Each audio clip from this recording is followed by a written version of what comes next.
السلام عليكم ورحمة الله وبركاته. نحمده ونصلي ونسلم على رسوله الكريم. أما بعد সকলে আমার সাথে সাথে করুন আউযু বিল্লাহি মিনাশ শাইতানির রাজীম। বিসমিল্লাহির রহমানির রহিম। ইন্না আনজালনাহু ফি লাইলাতিল কদর ওয়া মা আদরাকা মা লাইলাতুল কদর। লাইলাতুল কদরি খায়রুম মিন আলফি শাহর ইলা আখিরিস সূরা। সাদাকাল্লাহু মাওলানাল আযীম। ইন্নান নাবিয়্যা সাল্লাল্লাহু আলাইহি ওয়া আলিহি ওয়াসাল্লাম উরিয়া আমারান নাসি ক্বাবলাহু আও মা শাআল্লাহু মিন যালিক فكأنه تقاصر أعمار أمته ألا يبلغوا من العمل مثل الذي بلغ غيرهم فأعطاه الله ليلة القدر خيرا من ألف شهر أو كما قال النبي عليه الصلاة والسلام. وصدق رسوله النبي الحبيب الكريم. فقد قال الله تعالى في شان حبيبه إن الله وملائكته يصلون على النبي يا أيها الذين آمنوا صلوا عليه وسلموا تسليما. اللهم صل على سيدنا وعلى آل سيدنا لا إله إلا الله. لا إله إلا الله. لا إله إلا الله. لا إله إلا الله. لا إله إلا الله محمد رسول الله صلى الله عليه وسلم. আল্লাহ পাক রব্বুল ইজ্জতের দরবারে লাখ কোটি শুকরিয়া যে আল্লাহ পাক রব্বুল আলামিন আমাদেরকে পবিত্র রমজানুল মুবারকের তৃতীয় জুমায় আল্লাহর ঘরে আগে ভাগে আসার এবং বসার তৌফিক দিয়েছেন। সেজন্য সকলে আল্লাহ তাআলার দরবারে শুকরিয়া আদায় করে পড়ি আলহামদুলিল্লাহ। আরো শুকরিয়া আদায় করি যে আল্লাহ পাক রব্বুল আলামিন আমাদেরকে বিনা দরখাস্তে বিনা আবেদনে আখির নবীর উম্মত হিসেবে কবুল করেছেন। শ্রেষ্ঠ নবীর শ্রেষ্ঠ উম্মত হিসেবে আমাদেরকে স্বীকৃতি দিয়েছেন। সেজন্য আবারও আল্লাহ তাআলার দরবারে শুকরিয়া আদায় করে পড়ি আলহামদুলিল্লাহ। আজকে আলোচনা করব লাইলাতুল কদরের ফজিলত।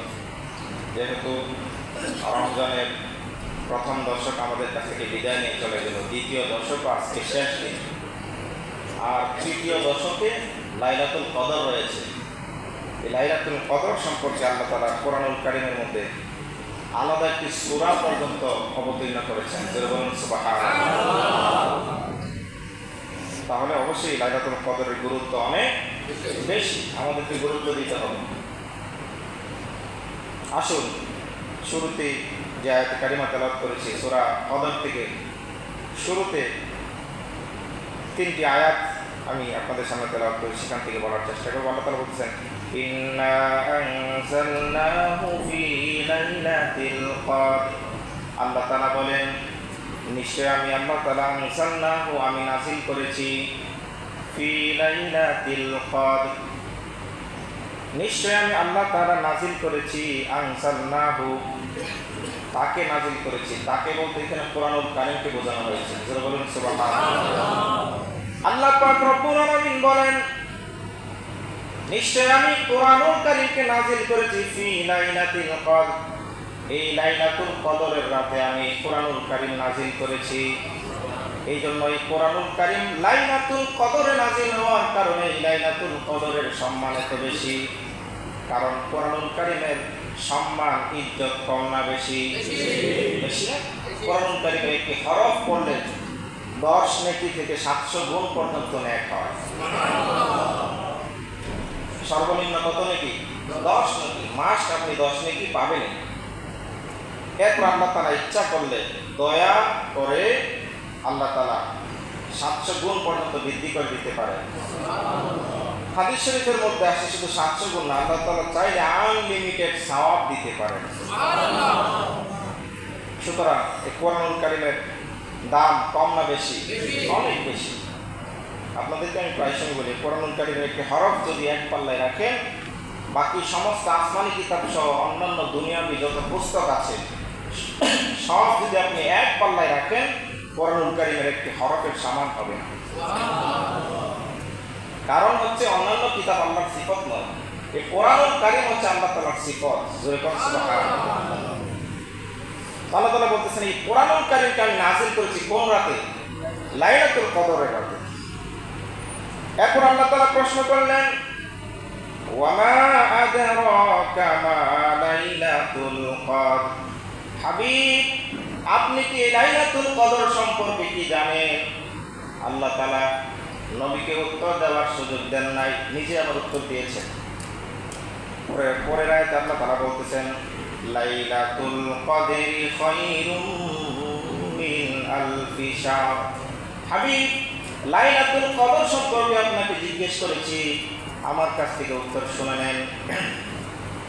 এই লাইলাতুল কদর হচ্ছে খায়রুম মিন আলফি শাহর, 1000 মাসের চেয়ে ওই লাইলাতুল কদরের রাত উত্তম।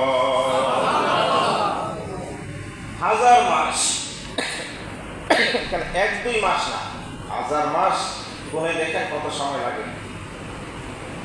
1000 মাস ক্যালকুলেটর হিসাব করে দেখবেন 84 বছর 4 মাস। কত বছর?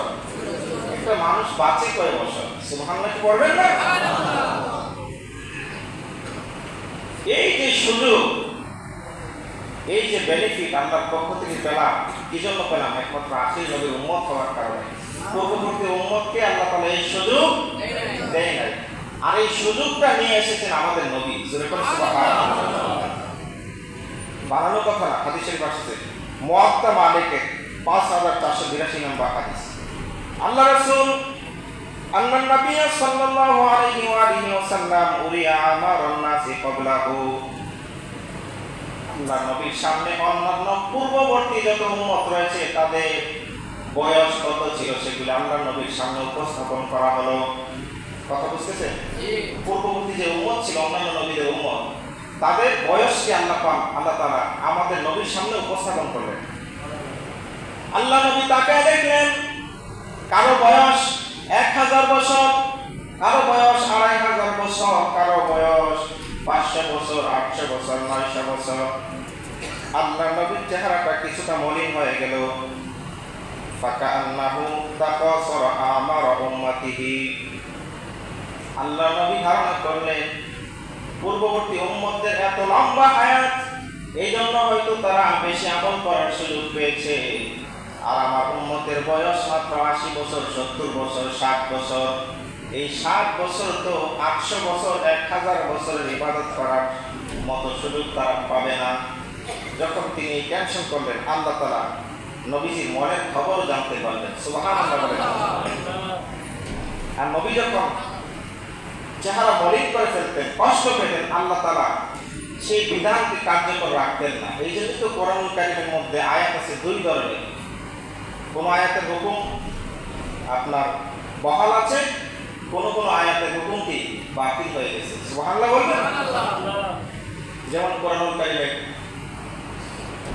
সূরা বাকারার শেষের দিকে একটা আয়াত আছে, ওয়া ইন তুবদু মা ফি আনফুসিকুম আও তুখফুহু ইউহাসিবকুম বিহিল্লাহ। আল্লাহ তাআলা বলেছেন যে হাবিব, আপনার উম্মতেরা প্রকাশ্যে কোনো পাপ কাজ করুক অথবা গোপনে নিয়ত করুক, অন্তরে শুধু, নিয়ত করলে সেটা পাপ হিসেবে গণ্য হয়ে যাবে। আইনটা কি সহজ না কঠিন? কথা বলেন না, কঠিন না? যেখানে একটা পাপ কাজ করলে গুনাহ লেখা হয় বর্তমানে, কিন্তু আইন ছিল, আল্লাহ তাআলা আইন করেছিল যে একজন বান্দা যদি সে মনে মনে পাপের নিয়ত করে, কথার কথা আপনি নিয়ত করলেন যে আগামীকাল আমি অমুককে খুন করবো, কথার কথা, যেটা পাপ কাজের নিয়ত না? অথবা আরেকটা নিয়ত করলেন যে আগামীকাল আমি চুরি করব। এই যে নিয়ত করেছেন, আল্লাহ তাআলা কোরআনুল কারীমে বলতেছেন সেই নিয়ত করার কারণে, পাপের নিয়ত কেন করলো, সেটা পাপ হিসেবে গণ্য হয়ে যাবে। নাউযুবিল্লাহ বলবেন না? যে পাপ আমরা করি সেগুলির হিসাব দিতে আমরা কুল পাবো না। আর সেখানে যদি মনে মনে নিয়ত করলে পাপ হয়ে যায়, উপায় আছে? কথা বলেন না, উপায় আছে? আল্লাহ রাসূল বুঝতে পারলেন, যখন এই আয়াতে কারিমা নাযিল হলো, আল্লাহ রাসূল বুঝতে পারলেন যে আমার উম্মতের জন্য এই আইনটা কঠিন হয়ে যাবে। আল্লাহ রাসূল তৎক্ষণাৎ সিজদায় পড়ে গেলেন। সুবহানাল্লাহ পড়েন। সিজদায় পড়ে আল্লাহ রাসূল কাঁদেন। জিবরাইল আলাইহিস সালাম যখন আয়াতে কারিমা নিয়ে আসলেন, আল্লাহ রাসূল যখন মন বেজার করলেন, আল্লাহ পাক জিবরাইলকে ডাক দিয়ে বললেন, জিবরাইল, আমার বন্ধুকে কোরআনুল কারীমের আয়াত নাযিল করেছে, বন্ধু কেন খুশি, বন্ধুর চেহারা কেন মলিন, বন্ধু কেন সিজদায় পড়ে কেন কাঁদে, জিজ্ঞেস করো। জিবরাইলকে জিজ্ঞেস করলেন, ইয়া রাসূলুল্লাহ, এই কোরআনুল কারীম শ্রেষ্ঠ গ্রন্থ, কোরআনুল কারীমের একটি হরফের মূল্য গোটা দুনিয়া থেকে বেশি, এই কোরআনুল কারীম আপনার উপর নাযিল করার পর আপনি কেন কাঁদেন? আল্লাহ তাআলা জানতে চেয়েছেন। আল্লাহ রাসূল উত্তর দিলেন, জিবরাইল শোনো, এই আয়াতের মধ্যে আমার উম্মতের জন্য কষ্টের বিধান নাযিল করা হয়েছে, আমি কিভাবে আয়াত পেয়ে খুশি হব? জিবরাইল গিয়ে বললেন, ও আল্লাহ তাআলা, আপনার হাবিব, আপনার বন্ধু এই আয়াতে কারিমা পেয়ে খুশি না এজন্য যে আয়াতে কারিমার বিধান ওনার উম্মতের জন্য কষ্ট হবে। সুবহানাল্লাহ বলবেন। নবীজি দুনিয়াতে আসার পর উম্মতের ইয়া রাব্বি হাবলি উম্মতি বলেছেন, যাওয়ার সময় উম্মতি বলেছেন। কোরআন হাদিস প্রমাণ করে নবীজি এখনো রওজাতে শুয়ে উম্মতি উম্মতি করে ডাকতেছেন। সুবহানাল্লাহ বলবেন। আর আমরা নবীজির দ্বীনকে ছেড়ে দিয়েছি, নবীজির সুন্নাহকে আমরা ত্যাগ করেছি, আমরা বড়ই নিমক খারাপ। আল্লাহ তাআলা আমাদেরকে হেদায়েত দান করুন। তো নবীজি যখন আয়াতে কারিমা পেয়ে যখন অখুশি হলেন, সিজদায় পড়ে গেলেন, নবী যখন চোখের পানি ছেড়ে দিলেন, আল্লাহ তাআলা বললেন, আমি কোরআনুল কারীম দিয়েছি, আমার বন্ধুর উপরে নাযিল করেছি শ্রেষ্ঠ গ্রন্থ, আমার বন্ধু যদি খুশি না হয় তুমি গিয়ে বলো এই আয়াতের হুকুম বাতিল। সেরকম সুবহানাল্লাহ। আল্লাহ তাআলা পরবর্তীতে আয়াত দিলেন, ফায়াগফিরু লিমান ইয়াশাউ ওয়া ইউআযযিবু মান ইয়াশাউ। আল্লাহ তাআলা বললেন, হাবিব, আগে তো হুকুম দিয়েছিলাম যে কেউ যদি পাপ কাজের নিয়ত করে সঙ্গে সঙ্গে সে গুনাহগার বলে সাব্যস্ত হয়ে যাবে। এখন আমি আইন করলাম, গুনাহ করার পরে, গুনাহ করে ফেলেছে, তারপর আমি আল্লাহ তাআলা তাকে মাফ করে দেব। এখন বলেন, এই যে সুসংবাদ পেলেন কার ওসিলায়? নবীজির ওসিলায়। নবীজি সবসময় কোনো কঠিন হুকুম আসলে আল্লাহ রাসূল সেটা গ্রহণ করতেন না। আল্লাহ তাআলা সেই আইন চেঞ্জ করে দিতেন, পরিবর্তন করে দিতেন। হাজিরা যখন হজ করতে যায় সেখানে নামাজ কাজা করে, যেখানে বিভিন্ন শাস্তির কথা হাদিস শরীফে বলা হয়েছে, যদি নামাজকে কাজা করে এই শাস্তি, 80 হুব্বা জাহান্নামে জ্বলতে হবে। অন্যান্য হাদিসে আরও বিভিন্ন শাস্তির কথা বলা আছে, কিন্তু সেখানে আল্লাহ রাসূল নিজেই নামাজ কাজা করে ফেললেন যে উম্মত এত দূর দূরান্ত থেকে আসবে, আজকে তো অল্প সংখ্যক মুসলমান। নবীজি যখন ছিলেন তখন মুসলমান কি কম ছিল না বেশি ছিল? কম। বর্তমানের তুলনায় অনেক কম না? এবং তখনকার মুসলমানগুলি আশেপাশে ছিল। নবীজি জানতেন এক সময় আমার উম্মত গোটা দুনিয়াতে ছড়িয়ে পড়বে, এত দূর দূরান্ত থেকে আসবে, এসে তারা এখানে হজের কার্যাদি সম্পন্ন করতে গিয়ে, হজের কাজগুলি করতে গিয়ে তারা নামাজ পড়তে কষ্ট হবে। এক ওয়াক্তের নামাজ নবীজি আগে নিয়ে আসছেন, এক ওয়াক্তের নামাজ পরে পড়লেন। সুবহানাল্লাহ বলবেন না? এটা করার পরে আল্লাহ তাআলা আইন করে দিলেন, বললেন, হাবিব, আপনি যেহেতু করেছেন আমি এটা কিয়ামত পর্যন্ত আইন বানিয়ে দিলাম। যেরকম সুবহানাল্লাহ। যে কথা বলতেছিলাম, আল্লাহ রসুলের সামনে যে হাদিস শরীফ মুয়াত্তা মালিকের 5482 নম্বর হাদিস, আল্লাহ রসুল দেখলেন যে অন্যান্য উম্মতের হায়াত বয়স অনেক লম্বা। চিন্তা করলেন আমার উম্মতের বয়স মাত্র 60 বছর, 70 বছর, 80 বছর, সর্বোচ্চ 100-150 বছর। সেখানে অন্যান্য উম্মতের বয়স 1000, 2000, 2500, 800, 900 বছর। তাদের সমান আমল তো আমার উম্মত করতে পারবে না, এই দিক দিয়ে পিছিয়ে যাবে। আল্লাহ রসুল যখন এই চিন্তা করলেন, আল্লাহ তাআলা সঙ্গে সঙ্গে ফাআতাহুল্লাহু লাইলাতাল কদরি খায়রাম মিন আলফি শাহর, আল্লাহ তাআলা সঙ্গে সঙ্গে লাইলাতুল কদর দিয়ে দিলেন এবং বলে দিলেন খায়রাম মিন আলফি শাহর, এই লাইলাতুল কদর 1000 মাসের চেয়ে উত্তম। সুবহানাল্লাহ। আমি আপনাদেরকে বলেছি যে 1000 মাস ক্যালকুলেটরে হিসাব করলে পাবেন 84 বছর 4 মাস। তো এখানে শুধু 84 বছর 4 মাসের কথা আল্লাহ তাআলা বলেন না, আল্লাহ তাআলা প্রথম বলেছেন খায়রুম মিন আলফি শাহর, মানে 1000 বছরের চেয়েও আরো বেশি। সেটা কত বেশি এখানে উল্লেখ নাই। আল্লাহ তাআলা চাইলে আনলিমিটেড সব আপনাকে দিতে পারে। কিছুদিন আগে আমাদের কাছ থেকে শাবান মাসের 14ই শাবান দিবাগত রাত, যে সবে বরাত আমাদের কাছ থেকে গত হলো, সেখানে তো বলা হয়েছে ঈসা আলাইহিস সালাম একটা পাথরের পাশ দিয়ে যাচ্ছিলেন, দেখলেন যে সে পাথরের ভিতরে একজন বুজুর্গ বান্দা 400 বছর পর্যন্ত ইবাদত করে। সুবহানাল্লাহ বলবেন। ঈসা আলাইহিস সালাম চিন্তা করলে যে এই ব্যক্তির চেয়ে বুজুর্গ বান্দা মনে হয় আল্লাহর পৃথিবীতে আর কেউ নাই।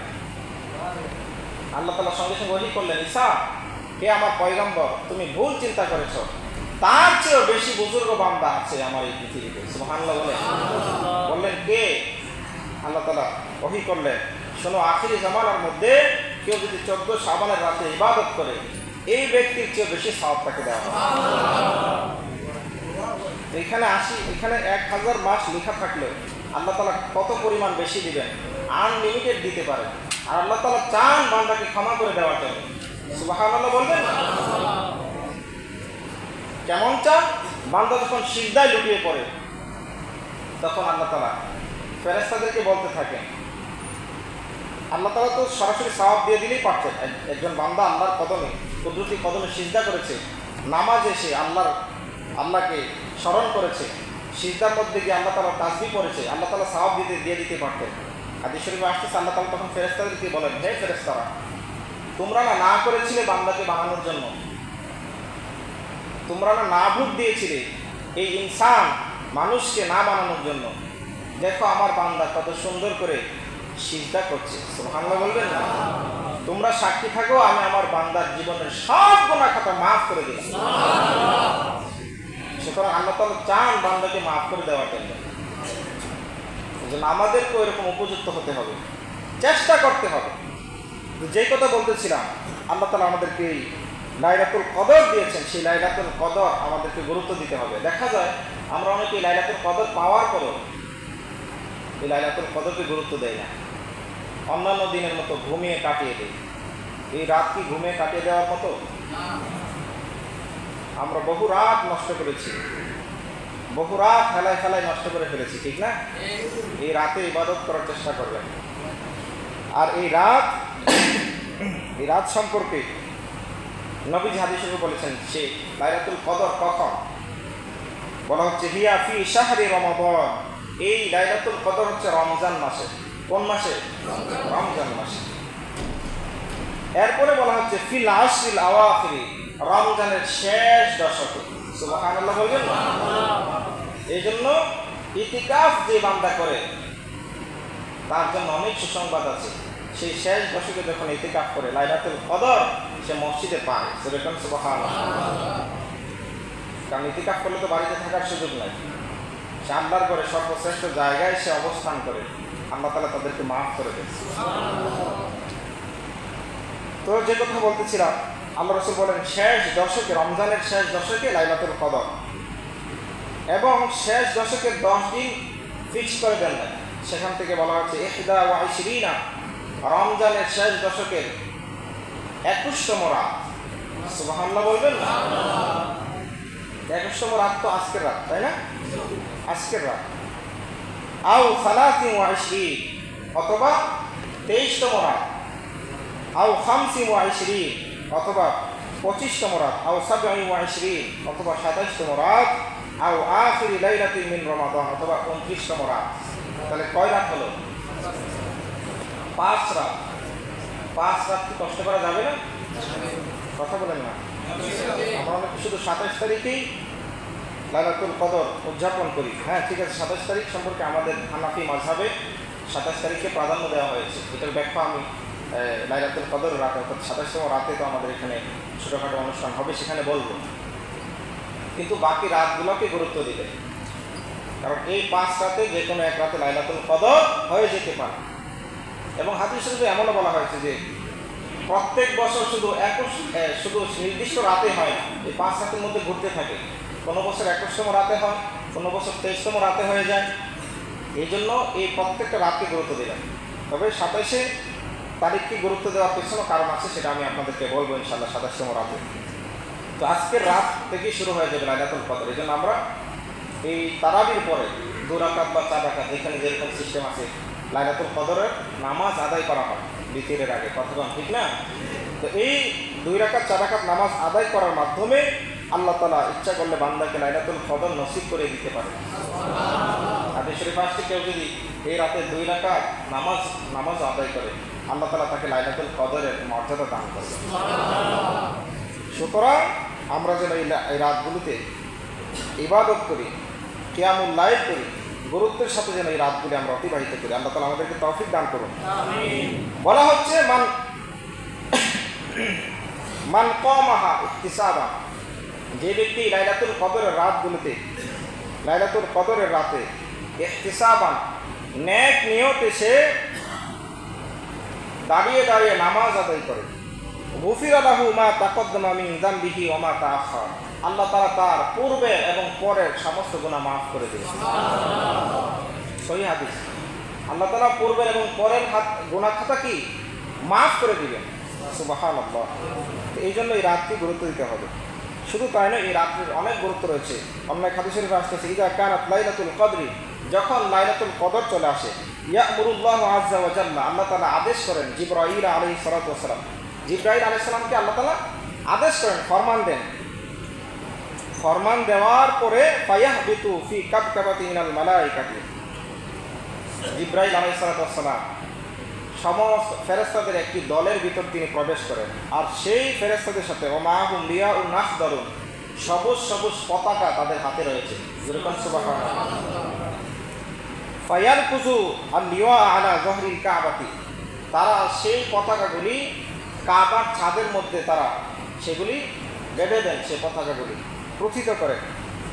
ওয়ালাহু মিয়াতু জানাহিন, এবং জিবরাইল আলাইহিস সালাতু ওয়াস সালামের 100 পাখা রয়েছে। যেরকম সুবহানাল্লাহ।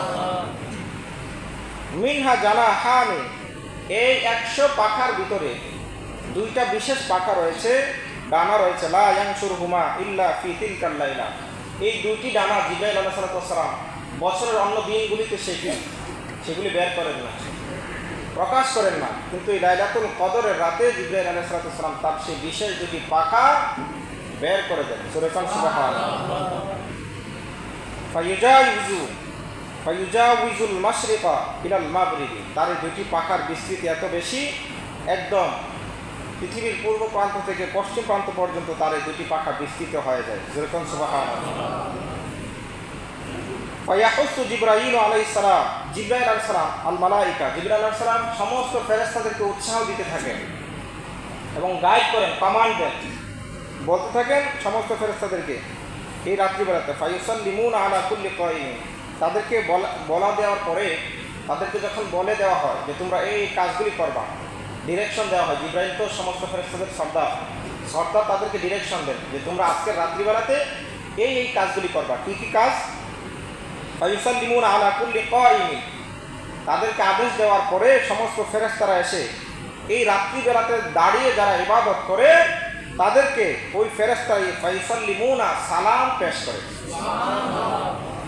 চিন্তা করতে পারছেন? এই জন্য মানব জাতির শ্রেষ্ঠত্ব সবার উপরে, যে ফেরেশতাদের কোনো গুনাহ খাতা নেই। ফেরেশতাদের গুনাহ আছে? নিষ্পাপ মাসুম, সেই ফেরেশতারা মানুষকে সালাম দেয়। সুবহানাল্লাহ বলবেন না? সালাম কাকে দিবে? যে ঘুমিয়ে থাকবে তাকে? যে ইবাদত করবে, সুতরাং আমাদেরকে কি করতে হবে? ইবাদত করতে হবে। ওয়াকাইদি বলা হচ্ছে না যারা শুধু নামাজ দাঁড়িয়ে থাকে তাদেরকে না, যারা বসে বসে ইবাদত করবে তাদেরকে।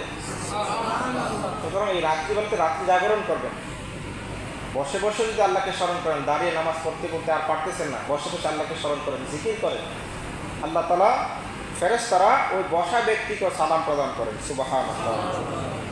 ওয়া মুসাল্লিন এবং যারা নামাজ আদায় করে মুসল্লিদেরকেও সালাম দেয়। ওয়া যাকিরিন যারা জিকির করে। ওয়া ইউসাফিহুনাহুম এবং তাদের সাথে ফেরেশতারা মুসাফাহা করে। জোরে কর সুবহানাল্লাহ। মুসাফা করে।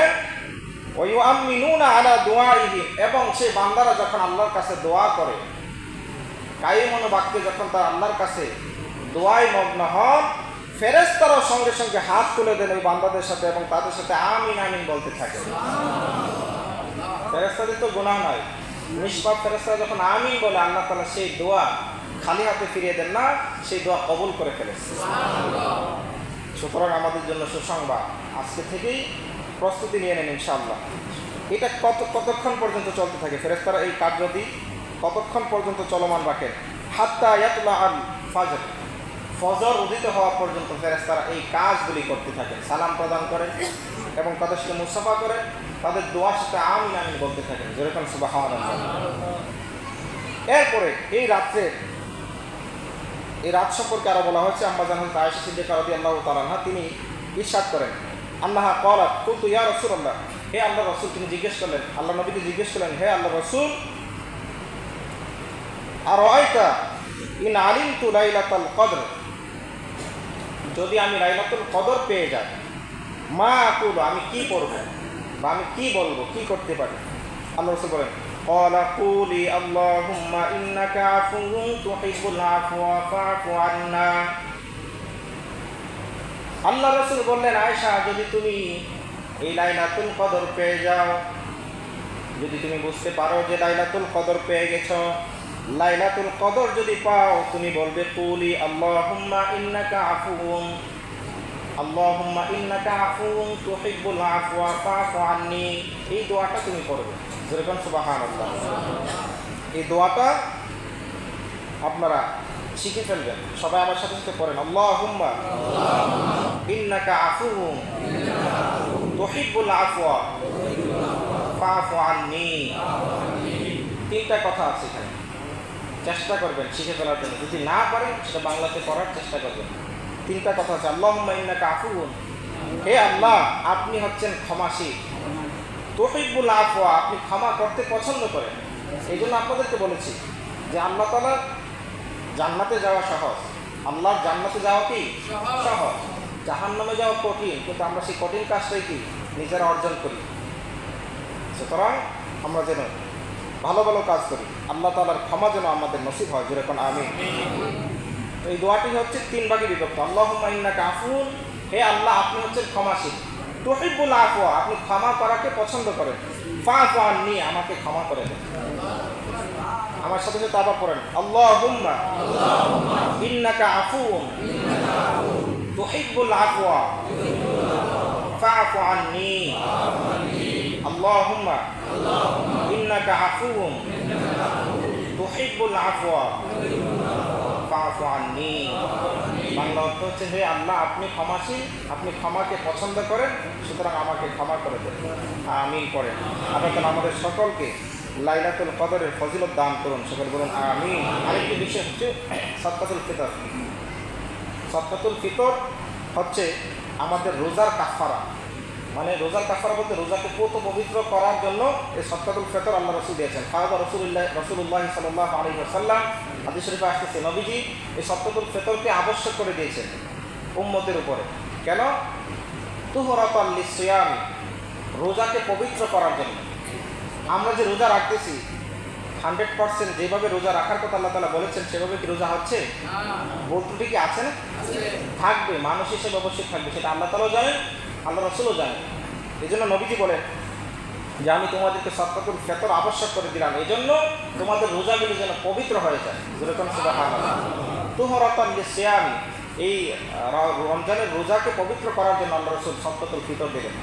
আর একটা কারণ, সেটা হচ্ছে ওয়াকারামান লিল মাসাকিন, এবং যেন মিসকিনদের জন্য সাহায্য সহযোগিতা হয়। দুইটা কারণ, একটা হচ্ছে আমাদের রোজা পবিত্র হয়ে যাবে, 2 নম্বর যারা গরিব আছে, মিসকিন আছে, তাদের জন্য কী হবে, সাহায্যের একটা ব্যবস্থা হবে, সহযোগিতা হবে। আর এই রমজান মাস হচ্ছে শাহরুল মুআসা, সাম্যের মাস, যেন এই মাসে যাকাত আদায় করে ফেলবেন, বেশি বেশি সদকা করবেন, যাকাত দেওয়ার পরেও এক্সট্রা নফল সদকা আদায় করবেন। এতে হবে কি, যারা গরিব আছে তাদেরও কি সহযোগিতা হবে, সমতা প্রতিষ্ঠিত হবে, ব্যালেন্স হবে। এই জন্য আমরা যেন এই মাসে সদকাতুল ফিতর আদায় করি। সদকাতুল ফিতর আদায় করা প্রত্যেকের উপর আবশ্যক। আর এই সদকাতুল ফিতর এই বছর ইসলামিক ফাউন্ডেশন থেকে 110 টাকা করে সর্বনিম্ন কত, 110, আর সর্বোচ্চ হচ্ছে 2805 টাকা, 2805 টাকা। যারা পারেন সর্বোচ্চ দিয়ে আদায় করার চেষ্টা করবেন, যাদের সামর্থ্য আছে। আর যাদের সামর্থ্য নয়, সর্বনিম্ন কমপক্ষে 110 টাকা করে আদায় করতে হবে। এটা প্রত্যেকের পক্ষ থেকে বলা হচ্ছে যে সে যদি স্বাধীন হোক বা গোলাম হোক, ছোট হোক বড় হোক, যে ব্যক্তি আজকে জন্মগ্রহণ করেছে তাকেও সদকা দিতে হবে।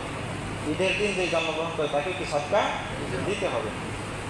এই সদকাটা কে আদায় করবে? ছোটো বাচ্চা তো আদায় করতে পারবেন, তার কাছে তো টাকা নেই, তার কর্তৃপক্ষ যারা আছে তারা আদায় করবে। ঘরের কর্তা যে আছে সে তাদের পক্ষ থেকে কী করবে, আদায় করবে। গোলাম, তার কাছে তো টাকা নেই, গোলামের মালিক তার পক্ষ থেকে আদায় করবে, জন প্রতি 110 টাকা করে। এটা আদায় করে ফেলবেন ইনশাআল্লাহ। নবীজি আরও ফরমান যে সদকাতুল ফিতর যদি কেউ ক্বাবলা সালাত, ঈদের নামাজের আগে আদায় করে, তাহলে সেটা হবে কবুলিয়ত সদকা, অর্থাৎ আল্লাহ তাআলা সেটা কবুল করে ফেলবেন। সেটার বিশেষত্ব কি অনেক বেশি। আর যদি নামাজের পরে কেউ আদায় করে, নামাজের পরে আদায় করার সুযোগ আছে, তবে নামাজের পরে আদায় করা সম্পর্কে হাদিসে কী করা হচ্ছে, অনুৎসাহিত করা হচ্ছে।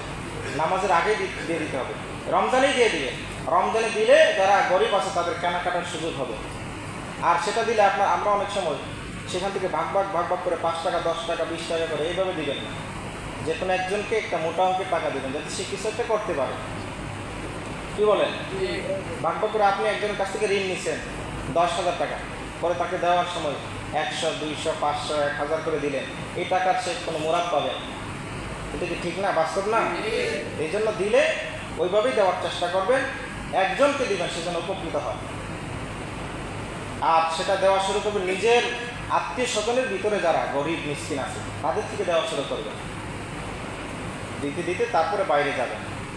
তো বলতেছিলাম যে রাসূল কারীম সাল্লাল্লাহু আলাইহি ওয়াসাল্লাম বলেছেন যদি নামাজের আগে সেটা আদায় করা হয় সেটা হবে কবুল সদকা, আর নামাজের পরে আদায় করলে অন্য সদকার মতো সেটা কবুল হতেও পারে, নাও হতে পারে। যেমন আমি 20,000 টাকা দান করলাম, যদি আমার নিয়ত পুরাপুরি যদি সহি না থাকে সেটা কবুল নাও হতে পারে। তো বলা হচ্ছে যদি নামাজের পরে আদায় করে সদকাতুম মিন সাদাকাত, সেটা অন্যান্য সদকার মতো হবে। আর নামাজের আগে আদায় করলে আল্লাহ তাআলা নিশ্চিত সেটা কবুল করে ফেলবে। সুতরাং রমজানের ভিতরে আদায় করে ফেলার চেষ্টা করবেন। আল্লাহ তাআলা আমাদের সকলকে বোঝার তৌফিক দান করুন। যা কিছু বলেছি আমাকে সহ আপনাদের সকলকে আমলে নেওয়ার তৌফিক দান করুন। সকলে বলেন আমিন। যারা সুন্নত করেন নাই 4 রাকাত ক্বাবলার জমা